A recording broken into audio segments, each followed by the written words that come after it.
Lah ukuran panjang pendek itu sesuai yang dilakukan oleh Rasul sallallahu alaihi wasallam. Karena itu Rasulullah sudah menertibkan surat-surat yang dibaca untuk sholat 5 waktu. Dibagi sama Rasulullah. Ada sholat subuh, ada sholat zuhur dan asar, ada maghrib dan isya. Dibagi sama Rasulullah. Oh, kalau maghrib itu suratnya yang pendek-pendek. Lah pendek-pendek itu mana? Wadduha ke bawah. Ya, baca wadduha, baca alam nasra, baca wattin, atau baca idza zulzilat dan yang lain sebagainya. Kalau asar dan zuhur itu agak panjang. Seperti wasama'i dzatil buruj. Wailul lil mutaffifin. Idzan samaun syaqqat. Subuh panjang. Lanjutkan panjang subuh. Panjang seperti apa? Tabarok. Lanjutkan panjang surat Tabarok, bukan pendek. Ini enggak sekarang. Subuh apa? Alam Nasrah sampai Alam Taro. Pernah di Darul Mustafa itu saat itu Habib Umar nggak datang. Akhirnya ada salah satu senior yang ngimami, baca surat pendek. Habib Umar dengarkan dari radio. Habib Umar langsung menegur. Saat itu Habib Umar dengan 1 atau 2 orang itu ngomong, ini gimana sholat subuh kok baca surat pendek? Kenapa? Yang tidak seperti itu yang diajarkan oleh Rasul Shallallahu Alaihi Wasallam. Karena itu sholat isya atau sholat subuh itu yang panjang, Makanya Nabi menentukan seperti hari Jumat.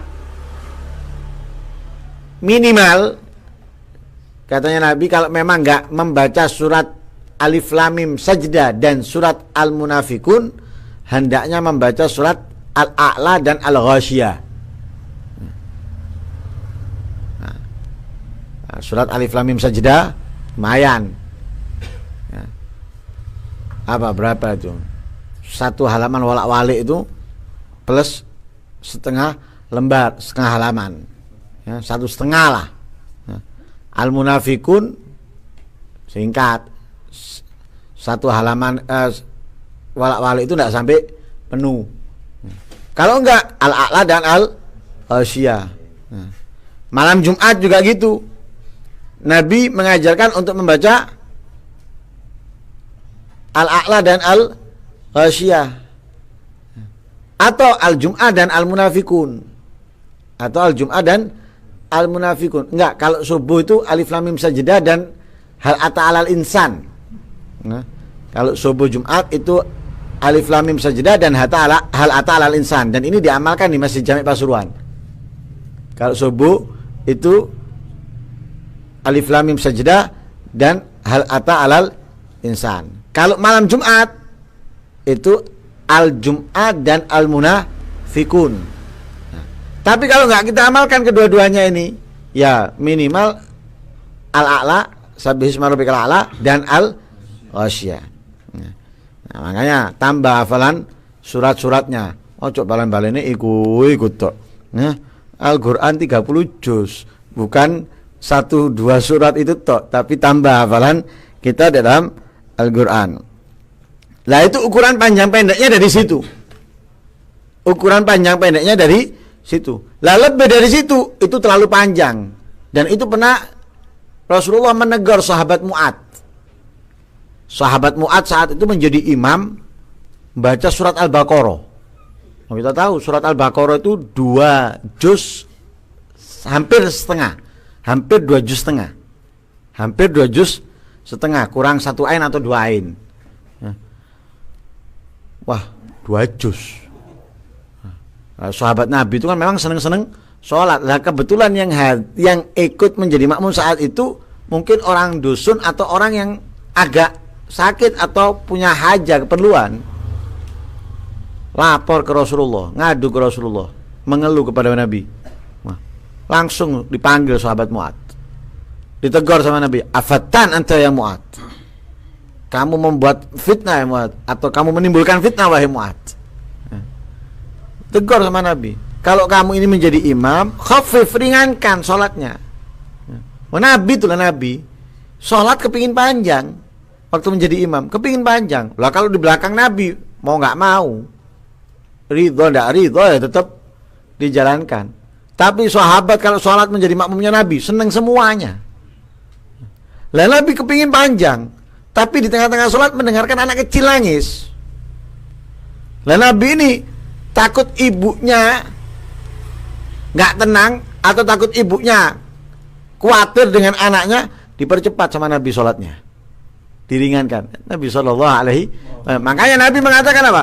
Fa inna fihimud dha'if, fa inna fihimus saghir kabir wal saghir, apa?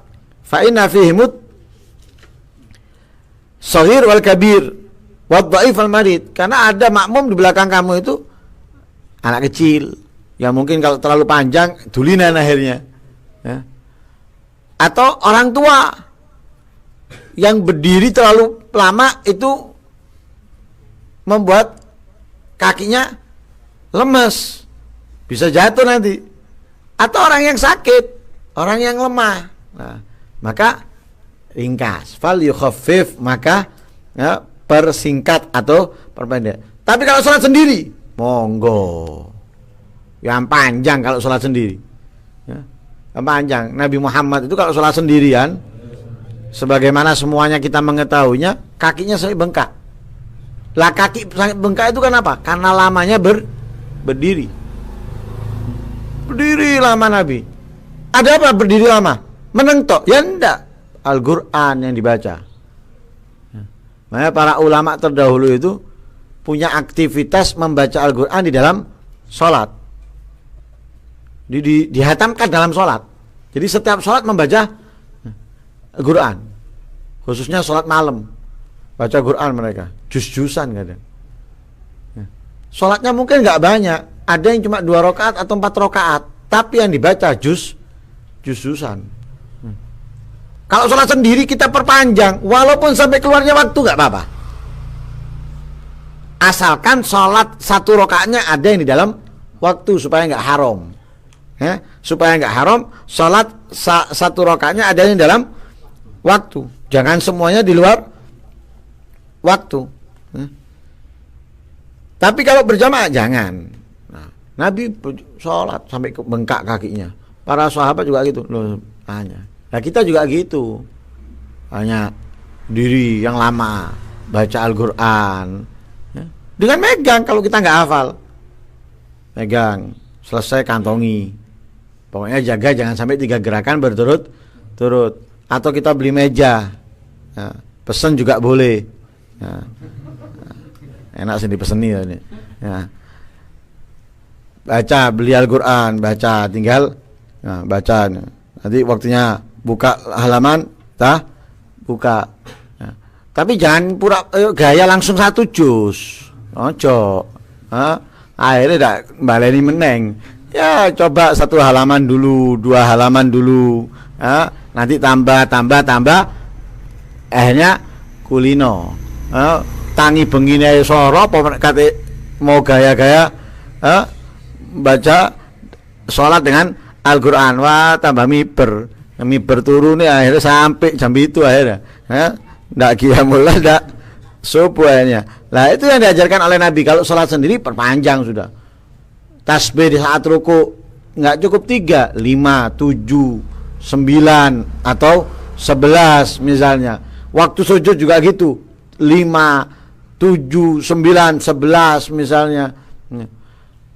Kemudian sujud jangan, khususnya apalagi sujud terakhir, jangan hanya membaca tasbih, tapi perbanyak doa, karena dianjurkan oleh Rasulullah di sujud itu untuk memperbanyak doa. Oh, perbanyak doa di sujud. Wah, jadi berdirinya lama, rukuknya lama, kemudian sujudnya juga lama. Nah, itu kalau sholat sendiri. Kalau berjamaah, perhatikan makmum dengan yang diajarkan oleh Rasul Sallallahu Alaihi Wasallam. Nah, tapi kalau sholat sendirian, ya, kalau sholat sendirian ini bisa makruh lama atau panjang kalau memang dengan panjangnya dan lamanya itu bisa membuat dia lupa atau hilang konsentrasi alias khusyuk. Kalau kepanjangan lali kabeh kok akhirnya iki rakaat kepiro iki misalnya ini, atau kalau kepanjangan akhirnya tidak konsentrasi, hilang sudah fokusnya, konsentrasinya, maka makro ya, makro panjang di situ bagi orang yang sholat sendirian. Tapi kalau konsentrasinya tetap tidak berubah dan juga tidak ada lupa, tetap ingat, maka sunnah tetap panjang. Lah hadis ini memberikan beberapa pemahaman kepada kita.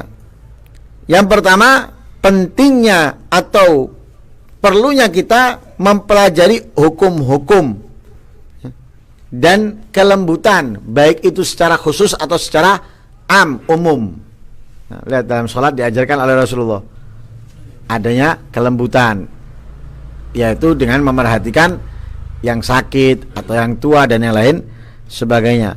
Kemudian perintah untuk meringankan sholat sekiranya tidak mengurangi atau menghilangkan kesunahan-kesunahan dan tujuan daripada sholat itu. Jangan meringankan sholat, sunnahnya dihilangkan semuanya. Atau tujuan sholat yaitu khusyuk, tadabbur, hilang semuanya. Enggak, ringan, khusyuk tetap, sunnah-sunnah tetap dikerjakan. Nah, ini daripada hadis yang kita baca, mudah-mudahan kita bisa mendapatkan kemanfaatan dan mudah-mudahan kita bisa menjadi orang yang gemar sholat, senang sholat, dan mudah-mudahan setiap sholat kita dan ibadah kita yang lainnya diterima oleh Allah Subhanahu Wa Taala, dan mudah-mudahan kita menjadi orang yang istiqamah dalam menjalankan kebaikan. Amin Allahumma amin. Wassallallahu alaihi wasallam Muhammadin nabiyil ummi wa alihi wasallam walhamdulillahi rabbil alamin.